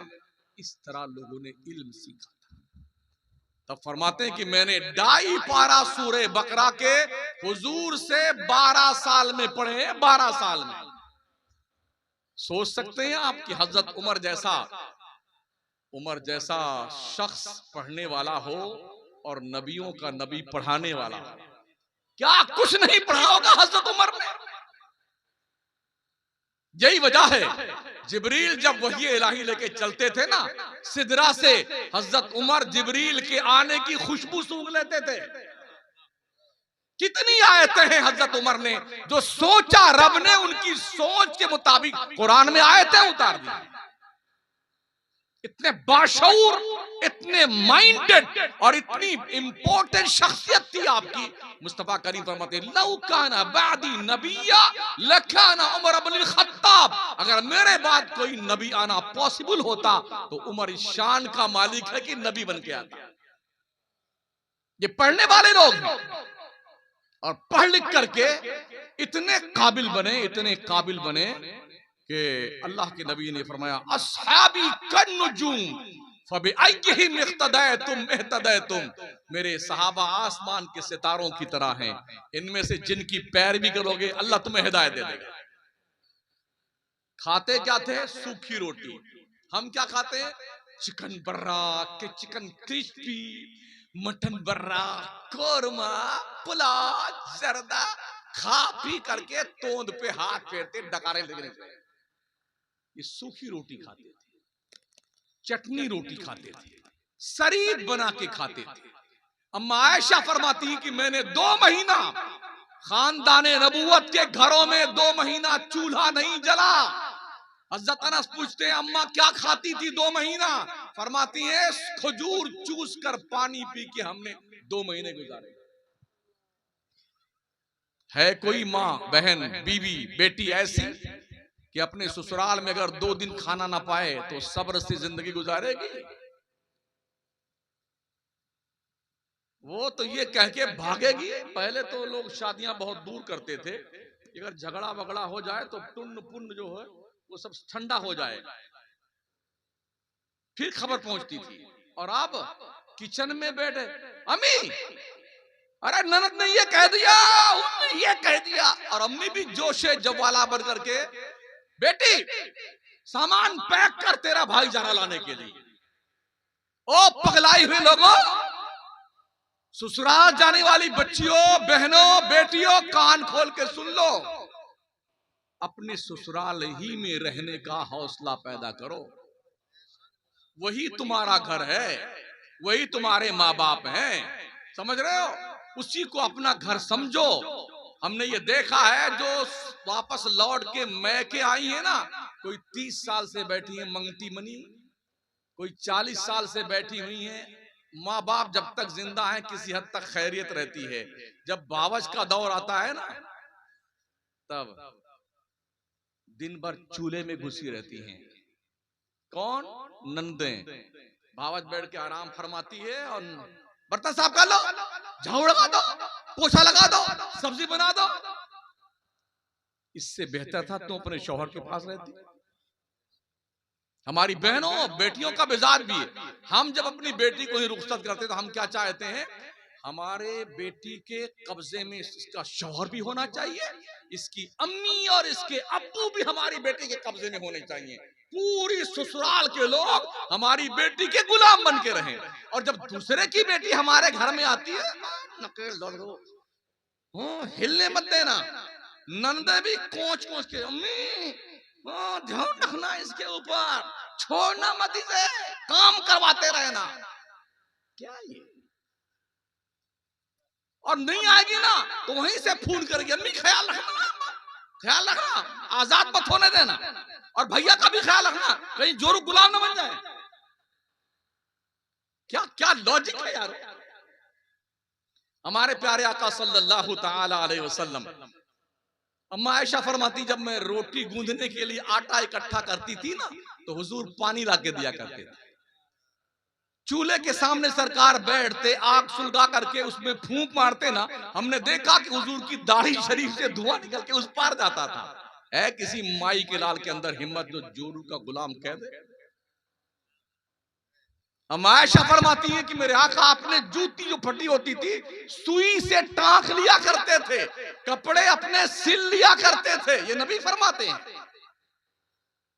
और ये भी ताकीद की गई है, ओ शौहरों जब तुम कहीं कमाने जाओ ना, घर भर का तोहफा लेके आना, वो तोहफा तो जरूर लाना अपनी बीवी के लिए, अलग से कोई स्पेशली तोहफा लाना खास अपनी बीवी के लिए, ताकि तेरी बीवी ये महसूस करे मेरा शौहर 2 साल सऊदी में कमाया, दूर था हमसे मगर मैं इसके दिल में थी, ये महसूस करे। अगर ऐसा कोई कर लेना तो पूरा खाना मर्दो जोरू का गुलाम हो गया है, जोरू का गुलाम। अब चलेगा कारोबार किसका? दुआ तावीज का। ऐसी तावीज बना दो, ऐसा कब्जा करके रखो कि जोरू का, हजरत माफ कीजिएगा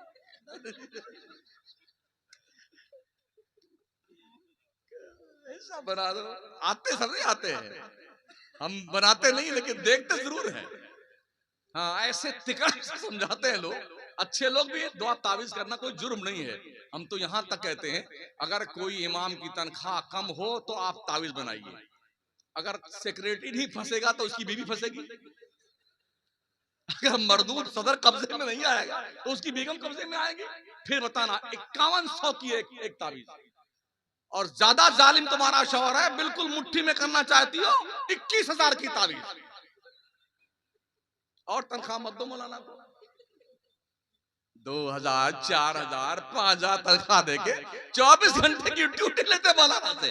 हाँ मर जाए तो दम करने जाओ, जनाजा पढ़ाने जाओ, निकाह पढ़ाने जाओ, फातिया करके आओ, बच्चा पैदा हुआ कान में अजान जाओ देने के लिए, इकामत पुकारने के लिए। रात में कभी भी कोई क्या अकीका करना हुआ बेचारा। अभी मैं 4-5 दिन पहले कहीं बयान करता था, एक मौलाना ने कहा मैं गया तक रात में सोया हुआ था तो आया एक रात 3 बजे का जली हजरत तो छुरी फिरा दीजिए अकीका है। तो उनका बयान ये हजरत मैं गया तो मैं ये भूल ही गया कि अकीका की दुआ पढ़ना चाहिए कि नहीं पढ़ना चाहिए। आधी नींद में था फिरा के आ गया। 5 दिन पहले की बात है हजरत, आधी नींद में छुरी फिरा के आ गया। हो तो जाएगा लेकिन ऐसा क्यों? मसला ये है जो आदमी 3 बजे रात को आप जगाने जाए वो जाग करके आपके बच्चों का अकीका करने पहुंच जाए तो फिर क्या उसके साथ ये दुर्व्यवहार ठीक है आपका? कौन देता है? जो ढंग की तनख्वाह नहीं देते वो नजर ना देंगे। हाँ कोई मरे वरेगा तब 10 रुपया 50 रुपया दे देंगे। जो मालदार मरता है हजरत तो उसका थोड़ा पैसा ज्यादा मिलता है, गरीब का पैसा कम मिलता है। तो हमने ये देखा है कि लोग बड़ी दुआ मांगते हैं, अल्लाह आपकी फलाना सेठ मर जाए तो अच्छा पैसा मिलेगा। अभी लॉकडाउन में बहुत सारे मरे ना, हमारे मकराने कब्रिस्तान में जो कफन बेचता था, खुदा की इमाम साहब मजा आ गया। आप दुआ कीजिए हजरत एक बार और लॉकडाउन आ जाए। कबर खुद्दू जो था ना हजरत, हमने मोटरसाइकिल ले ली एक बार और, हर आदमी को अपने धंधे की फिक्र दी। हाँ तो इसलिए लोगों अपने मौलाना को, इमाम साहब को सिर्फ अब्बा के मरने पे पैसा मत दो। जब तेरे बेटे की शादी हो ना तो बढ़िया सा जोड़ा दो ताकि मौलाना इमाम साहब अल्लाह इसको और सलामत रखना। अगर मरने पे याद करोगे तो खूब दो, या अल्लाह आपकी ये मरे, आपकी ये मरे, आपकी ये मरे, इसका नंबर आए, इसका नंबर आए। गुजरात के इलाके में जब बंदा मरता है कोई तो उसके चारपाई के नीचे इतनी बड़ी थाल रखते हैं, सेब संतरा दाल चावल कच्चा कच्चा और मूंग की दाल मसूर की दाल और पूरा थाल भर जाती है। जूता चप्पल बनियाइन जोड़ा जामा हत्ता की बीड़ी पूड़ी सिगरेट। हमने कहा ये किसके लिए? कहा अब्बा जो जो खाते थे वो सामान, ये मस्जिद का हिस्सा, मस्जिद का हिस्सा। जब मैंने उसके खिलाफ तकरीर की तो मस्जिद दुश्मन बन गया मेरा, मस्जिद दुश्मन बन गया। हमारे पेट पे आपने लात मार दिया। हमने कहा लात बात नहीं मारा बेटा, ये ठीक नहीं है। कहा कैसे? हमने कहा उससे पूछ लो, ये सब सामान तो उसने लाके रख दिया है ना, लैपटॉप क्यों नहीं रखा ला करके अब्बा वाला, मोबाइल की दादी अम्मा कहाँ रख दिया छुपा करके, वो भी लाना चाहिए ना उसको। तो जिससे ये थोड़ा थोड़ा सामान लाके तेरे को टिका दिया तो बड़ा खुश हो रहा। मुतालबा कर, तेरे बाप का मोबाइल भी लाके रख, किसी पे मौजिन का हक है। तो दुआएं मांगो, अल्लाह सबको सलामत रखे, लेकिन तुम भी सलामती साथ खैरियत के साथ मौलाना लोगों का हक पहचानो। सबसे बड़ी मुश्किल कब आती? जब निकाह पढ़ा करके बेचारा बैठता हुआ, निकाहाना दे दिए, कितना? 1000। अरे ज्यादा है यार, ज्यादा है। डीजे बधा के लाया था कमीना 50,000 का, वो ज्यादा नहीं लगा। टेंट बधवाया 1 लाख का, वो ज्यादा नहीं लगा। नचनिए बुला के लाए 50,000 के, वो ज्यादा नहीं। जो असली काम था मौलाना ने किया, बेचारे ने 1000 मांग लिया, तक कयामत आई मरबूत के ऊपर। नहीं और कम कीजिए, मत कम कीजिए। तो अब 2 किस्म की निकाह पढ़ाया कीजिए। निकाह कबूल करवाने वाले, एक बात बताओ, मजबूत वाला पढ़ाऊं कि थोड़ा फुसफुसा पढ़ा दूं? जैसा दाम दोगे वैसे पढ़ाऊंगा भाई। हाँ, इसलिए जरूरत इस बात की है कि हम दीन सीखें। वैसे बहुत कम निकाह वगैरह में पढ़ाने जाता हूं, इसलिए कि जितनी भूतनियां होती सब वहीं बैठी रहती है, सारी चुड़ैलें भूतनियां वहीं बैठी रहती है और जगह नहीं छोड़ती, हिलती तक नहीं। यानी कि अगर उनके शौहर भी देख लें तो एक बार डाउटफुल हो, हमारी ही बेगम है कि नहीं है। अगर कोई छोटा बच्चा देख लेना इस हाल में, जो मेकअप का लात पोत के आती ना, तो 14 दिन कोमा में रहेगा वो, इन भूतनियों को देखने के बाद। इसलिए भी जल्दी निकाह का पानी जाता हूं। हालात बहुत बिगड़े हुए साथियों। इस्लाम के मुकद्दस शहजादों, माओ बहनों और बच्चियों, हालात बहुत नाजुक हैं। हमें कुछ इस्लामी इक़दामात करने होंगे। हमें अपने बच्चों को भी इस्लाम के दायरे में रखना है और अपनी बच्चियों को भी शरीयत मुत्तहरा का पाबंद बना के रखना है। तो अगर 2 दिन कोई लड़की भूखी रहे ससुराल में, तो मेरे माँ बाप ने मेरी किस्मत फोड़ दी, कैसे मंगते के साथ शादी कर दी और 2 महीना खाना नहीं मिला आयशा को। अल्लाह तेरा शुक्र है, अल्लाह तेरा शुक्र है। इसे कहते हैं इस्लामी तालीमात।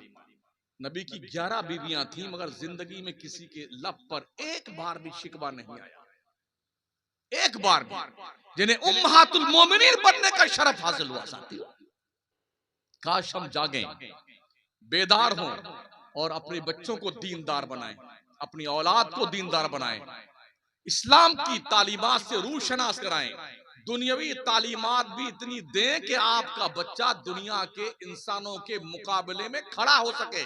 समझ रहे हैं? ऐसा ना हो कि आपका बच्चा गूंगा, बहरा, लूला, लंगड़ा, अपाहिज बन के खड़ा रहे। जी नहीं, आप दुनिया की कौमों से मुकाबला करना चाहते हैं, ताकत की बुनियाद पर दुनिया को जीत नहीं सकते हैं आप। दुनिया के पास ताकत ज्यादा है, आपके पास ताकत कम है। दुनिया को आप पैसे से नहीं जीत सकते हैं, दुनिया के पास पैसे ज्यादा है, आपके पास पैसे कम है। दुनिया को जीतने का एक ही तरीका है, अखलाक मुस्तफा, नबी का अखलाक, इसके आमिल बन जाओ तो कौन सा पत्थर दिल है जो मोम नहीं बनता यार। अखलाक मुस्तफी से मुतासिर होकर अगर उमर जैसा सख्त दिल इंसान रोता हुआ कदम मुस्तफा में आ सकता है तो दूसरा क्यों नहीं आएगा। हिंदुस्तान फतेह करने के लिए शहाबुद्दीन गौरी आए थे, फौज लश्कर लेके आए थे, मगर मार खा के गए, फौजें कटवा के गए। ख्वाजा आए उसी पीरियड में, लश्कर नहीं था आपके पास में, चटाई थी नमाज पढ़ने के लिए, लोटा था वजू करने के लिए, तस्बीह थी अल्लाह के नाम की माला जपने के लिए, आए और अन्ना सागर के पास बैठ गए। ताकत की बुनियाद पर हिंदुस्तान नहीं फतेह हुआ है, ख्वाजा के पाकीज़ा चौखट के बरकत की बुनियाद पर 90 लाख हिंदुओं ने कलमा पढ़ा है तो इस्लाम फैला, ताकत से नहीं। वो पगले हैं जो तारीख और हिस्ट्री को बदलना जानते हैं और बदल कर रख दिया है कि इस्लाम तलवारों से फैला है। अगर ऐसा होता ना तो तुम पैदा भी नहीं होते। 8 साल में पगलाए हुए लोगों, अगर हमारा एक बादशाह 800 साल में एक मर्तबा पगला जाता तो शायद तुम पैदा भी नहीं होते। शुक्र मनाओ कि कोई पगलाया नहीं।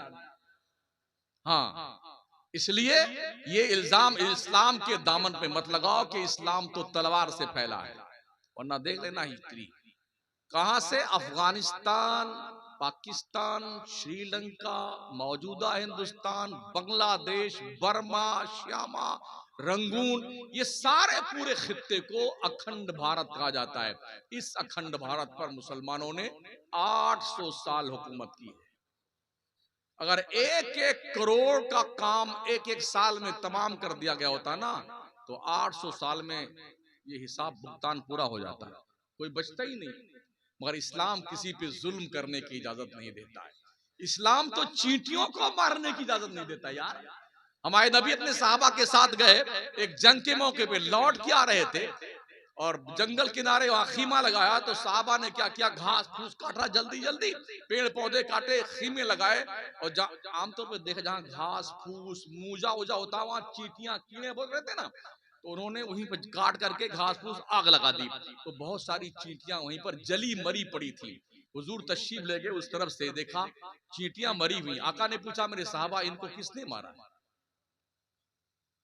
कहा या रसूलल्लाह हमने इस तरह किया है।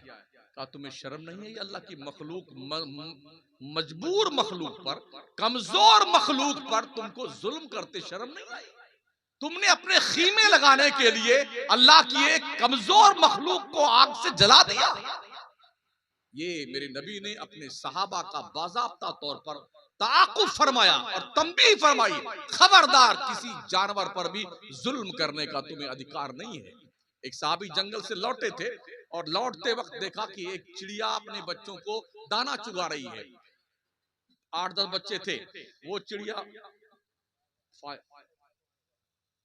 कभी कभी ये मरदूद पहले भी आ जाती है जरा, तो चिड़िया को देखा कि चुगा के गई, ये चढ़े पेड़ पर और बच्चों को पकड़ा और अपने चादर में बंद कर लिया और कंधे पे रखा। मदीना शरीफ आए और मस्जिद नबवी में आकर के हुजूर के सामने उसे खोल दिया। जब वहां चले जंगल से तो चिड़िया इनके सर पे मंडलाने लगी, तो उन्होंने उसको खोल दिया। चिड़िया ने अपने बच्चों को देखा, वो भी अंदर आके बैठ गई, उसको भी बंद कर लिया। जब मस्जिद नबवी के सहन में उन्होंने छोड़ा तो बच्चे इकट्ठा खड़े हो गए। उसकी माँ अपने बच्चों के चारों तरफ तवाफ कर रही। मेरे नबी ने फरमाया साहबा देख रहे हो इस माँ की ममता को? ये माँ अपने बच्चों पर क्या किसी को जुल्म करता देख सकती है? कहा नहीं या रसूल अल्लाह। कहा सुनो मेरे साहबा, जब एक माँ की ममता के प्यार का आलम यह है कि वो अपने बच्चों के साथ मरना चाहती है, तो जो रब 70 माओं से ज्यादा अपने बंदों से प्यार करता हो, वो अल्लाह कब चाहेगा कि मेरे बंदे मेरे दोज़ख में जाए? और अल्लाह खुद फरमाता मा यफ़अलुल्लाहु बिअज़ाबिकुम इन शकरतुम, अल्लाह तुम्हें अजाब देके क्या करेगा अगर तुम अपने रब का शुक्रिया अदा करो? क्या करेगा अल्लाह तुम्हें अजाब देके? और हम यहां तक खाने के बाद हलक शरीफ तक ठूस ठूस के खाएंगे, ये तौफीक नहीं होगी कि मतलब अल्लाह का शुक्र अदा कर लें, जबकि रब का वादा लइन शकरतुम लाज़ीदन्नकुम, मेरे बंदो अगर तुमने मेरी दी हुई नेमत का शुक्रिया अदा किया हम तुम्हें और ज्यादा देंगे। वलइन कफरतुम इन्न अज़ाबी लशदीद, अगर तुमने मेरी नेमत का कुफरान किया तो सुन लो मेरा अजाब बहुत सख्त है। शुक्रिया अदा करो। अल्लाह ने अगर शिकम शेर खाना खिलाया तब भी शुक्र अदा करो। आपने मुर्गी तो देखा ही होगा जो देहात में अपने पाली जाती है, 18-20 बच्चे लेकर के आराम फरमाती है वो, टहलती रहती है, कभी इस पेड़ के नीचे कभी उस पेड़ के नीचे। अचानक कोई कौवा या चील यूं परवाज किया ना, तो वो एकदम अलर्ट हो जाती मुर्गी, अटेंशन। अगर किसी ने ये जुर्रत की कि एक चूजा पकड़ के उड़ने लगा ना, तो वो उड़ उड़ करके, कूद कूद करके, जब तक उसका बस चलेगा अपने बच्चों को छुड़ाना चाहेगी, और इतना चिल्लाएगी तब पूरा मोहल्ला जान जाए कि इसके साथ नाइंसाफी हुई है, जुल्म हुआ। ओ मोहल्ले वालों, देखो मेरे बच्चों को पकड़ करके कौवा ले जा रहा है, चील ले जा रही है। एक मुर्गी भी अपने बच्चों से इतना प्यार करती है। हम भी अपने बच्चों से मोहब्बत करते हैं। हम अल्लाह के बंदे, अल्लाह 70 माओं से ज्यादा हमसे और आपसे प्यार करता है, तो कम से कम अपने रब का इतना तो शुक्रिया अदा करो। मुझे नहीं पता कि यहां मस्जिद में कितने नमाजी हैं। जितने घर हैं हर घर का नमाजी है। इमाम साहब को मिला? बिल्कुल सच्ची बात बताना, डरना मत किसी कमेटी उमेटी से। ठीक ठाक नमाजी है, कैसफ होती है आबादी के लिहाज से। तो क्या ऐसे शख्स को नमक हराम ना कहा जाए जो अल्लाह की रोजी 3 मर्तबा, सुबह भी ठूस के चाय नाश्ता, दोपहर में भी टंकी ओवरलोड, और शाम को भी टने टनाटन नमाज।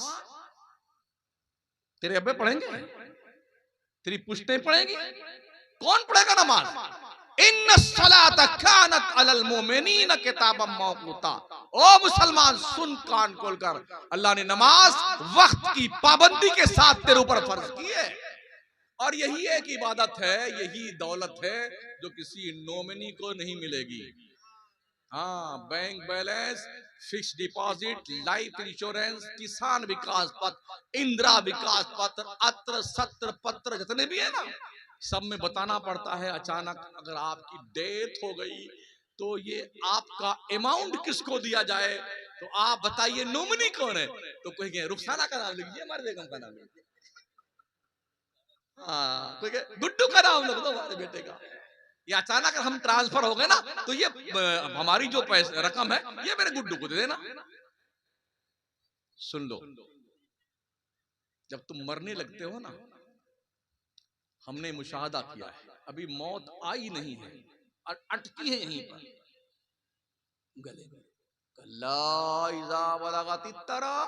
हाँ हाँ, जान जब गले, तो अब बेटी, बेटा, दामाद, भाई सब, कोई अनार का जूस, कोई अंगूर का जूस, कोई मौसमी का जूस ले गिलास ठूसे जा रहे हैं, बेटा ठूसे जा रहे हैं। अब तक कहां थे? इस बुढ़े को अब तक ना अंगूर का जूस मिला, ना बुढ़िया को मौसमी का जूस मिला। अब जब उसकी जान जा रही है, मम्मी पी लो, अब्बू पी लो, अब तक कहां थे महोदय जी? इधर से निकलता, इधर से निकलता, चल कहानी खत्म। अभी निकली नहीं। ये जिसके हाथ में जिस जेब से जो आया, चूड़ी निकाला, कान की झुमकी निकाला, गले का हंसली निकाला, पाजेब निकाला, चाबी छीना, बुढ़े देखते थे। जो कमा रहे हो ना लोगों, बिल्डिंग, जायदाद, दुकान, मकान, मनकूला, घर मनकूला, फॉर्चूनर, फटफटिया, बुलेटिया, ये कुछ तुम्हारा नहीं है। जब तक हो तब तक ठीक है, अब मरने लगे चुपचाप पड़े रही हो, अभी मेरी है। 2 घंटा 3 घंटा आदमी रोता, अब पूरा महला, भाई साहब सब्र कीजिए ना, इन्नल्लाह मअस साबिरीन, इन्ना लिल्लाहि व इन्ना इलैहि राजिऊन। भाई साहब सबके साथ ऐसे ही होता है। अब जल्दी कीजिए, जल्दी कीजिए, जल्दी, कब्र तैयार? हाँ तैयार हो गई, जल्दी कीजिए, जल्दी कीजिए। नहलाया, धुलाया, कफन पहनाया, तो आखिरी दीदार जनाबे आली का फिर फरमाया जाता है, रुखे जेवा खोलिए ना, तो फिर एक साथ सारा घर, अब ले जाओ, जल्दी जल्दी, सब गए, रखा है। पूरी डेड बॉडी नाप के कब्र बनाई जाती है। ऐसा हिसाब से सिस्टम से सेट किया जाता है कि भागने का रास्ता नहीं रहता है। इतने इंजीनियर कब्र बनाने वाले आ जाते, लगता अभी ये कैम्ब्रिज यूनिवर्सिटी से कब्र खोदने की डिग्री लेके आए हैं।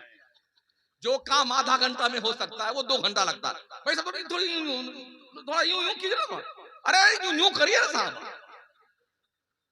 अब उसको रखा बेचारे को, बढ़िया से पैक करते हैं। अगर इतना भी सुना, अरे बंद कीजिए उसको, गीली मिट्टी लगाइए, बंद कीजिए हिसाब से। भाई साहब हाँ आप मिट्टी दें।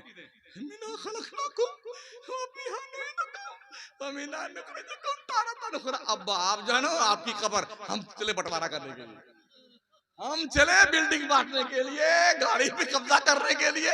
अभी एक वीडियो वायरल मदीने शरीफ जन्नतुल बकी की, भाई अपने बाप को कब्र में लिटाए, अभी मिट्टी नहीं दी थी, वो पटकी पड़ता दे मार कुटाई, लठियां चल गई कब्रिस्तान में। 6 महीने पहले की वीडियो। हमारे राजस्थान में भीलवाड़ा के समय में हिंदू बिरादरी में अभी सुलगाया था अब्बा को अपने, और वो लाठी चली भाइयों में। क्या है? तो लोगों नमाज पढ़ो, नमाज ये आपकी वो अमानत है जो किसी नोमिनी को नहीं मिलेगी। हजरत अबू हुरैरा सरकार एक दिन आका के साथ तशरीफ ले जा रहे थे, तो एक कब्र देखी। हुजूर ने फरमाया अबू हुरैरा तुम लोग जो जल्दी जल्दी 2 रकात नमाज पढ़ लेते हो ना, ये जब से मरा है ना बंदा तब से लेके अल्लाह से रिक्वेस्ट कर रहा है, या अल्लाह एक बार फिर से दुनिया में भेज दे सिर्फ 2 रकात नमाज पढ़ने के लिए। मगर अबू हुरैरा जब से मरा है तब से रिक्वेस्ट कर रहा है, कयामत तक इसे दोबारा 2 रकात नमाज पढ़ने का मौका नहीं मिल पाएगा। तुम जो 2 रकात बहुत जल्दी पढ़ के भाग लेते हो ना, इसको कभी मौका नहीं मिलेगा। ये वो नमाज, ये वो इबादत है, बड़ी कीमती इबादत है। अगर नमाज नहीं पढ़ते हो तो सुन लो, अभी तो मस्जिदों में कुर्सियां भी रख दी गई, हरमैन तैयबैन में तो हजारों कुर्सियां हैं। अभी पढ़ सकते हो नमाज आप, और नहीं पढ़ रहे हो ना, कहीं ऐसा ना हो जब तुम पढ़ना चाहो तो तुम्हें पढ़ने के लायक न रहने दिया जाए। हमने देखा हरमैन तैयबैन में मस्जिदों में भी 1.5 कुंटल के यूं आते हैं। क्या हुआ भाई साहब, करिए रुको कीजिए, सदा कीजिए। यहां भी पट्टा बंधा है, यहां भी पट्टा नहीं है। कर ले, अब तेरी बाप की हिम्मत है खबीस कहीं का। जब तक ठीक था ठूंस ठूंस के खाता था, बेगैरत बेहया कहीं का। हा? और जब अल्लाह की पकड़ आई तो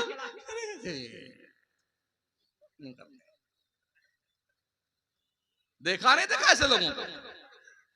एक नस अल्लाह खींच देता ना कमर की, कोई माई का लाल डॉक्टर उसे ठीक करके तो बताए।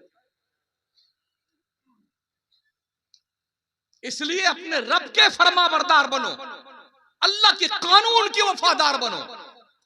अल्लाह अपने बंदों को कभी रुसवा नहीं करता है। दुनिया के अंदर एक पुलिसिया से किसी की दोस्ती हो जाती है तो वो समझता मैं भी पुलिस वाला हूं। जिसकी दोस्ती है मैं भी दरोगा मेरा दोस्त है। अरे एमएलए से भी दोस्ती है। एमएलए फिमेले मिनिस्टर फिनिस्टर की दोस्ती पर नाज करने वालों, मिनतरी संतरी से 15-20 मिनट का वक्त मिलता है तो लोग वीडियो बना के रख दे। इमाम साहब मुख्यमंत्री से मेरी मुलाकात है, देखिए नहीं जन्नत का टिकट लेके बैठा बेटा। सुन बंदे, तेरे रब ने फरमाया मेरे बंदो तुम मुझसे मिलना चाहते हो, मुझसे बात करना चाहते, मैंने अपनी तरफ से 5 टाइम मुतय्यन किया, फजर जोहर असर मगरिब इशा, मेरी तरफ से ये 5 वक्त तेरे लिए है, तू बात करने मेरे से आ जा। और फिर भी तेरा दिल नहीं भरता बात करने से, जब तेरा पूरा घर सो जाए ना, मुसल्ला बिछा पूरी रात मुझसे बात कर, मैं तेरे से बात करने को तैयार। ये कौन है? बादशाहों का बादशाह, हाकिमों का हाकिम। लिल्लाहि मुल्कुस समावाति वल अर्द, लिल्लाहि मा फिस समावाति वल अर्द, लैसा कमिस्लिहि शै, उस जैसा कोई नहीं है। वो ऐसा बादशाह कि हिमाचल के पागलों ने मुसलमानों को अल्टीमेटम दिया, 30 तारीख से पहले हिमाचल खाली करके चले जाओ, वरना अगली तारीख हम जाने और तुम जानोगे। अल्लाह ने कहा ठीक है, हम तुम्हें पहले ही टका देते हैं। अभी कोई 6 महीने नहीं हुए हैं, ऐसा रब ने तूफान भेजा ना, अल्टीमेटम देने वाले बह गए खबीस। मकान दुकान सामान सब बह गए। क्यों? इन्नल्लाह अला कुल्ली शैइन कदीर।